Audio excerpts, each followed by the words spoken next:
Ayan na po ang pakbet ni Senior Gala.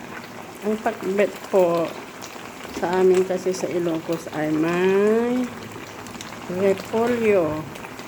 Kaya yan po, nilagyan ko po ng repolyo ang pakbet ko.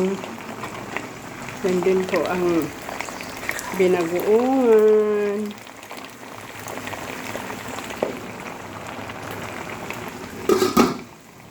Ayan, luto na po ang ating pinakbet na may repolyo.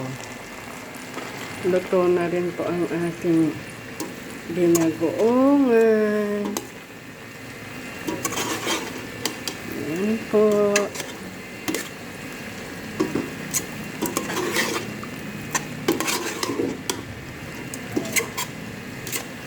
Masarap po ang binagoongan sa pakbet. Lalo na pag pakbet ni Senior Gala. Ayan din po ang alamang. Masarap po ito sa pangsasaw sa mangga.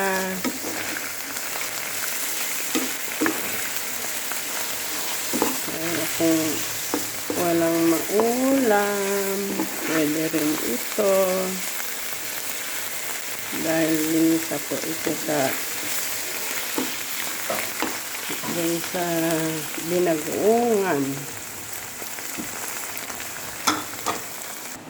Kain na po tayo. Masarap po yung pakbet.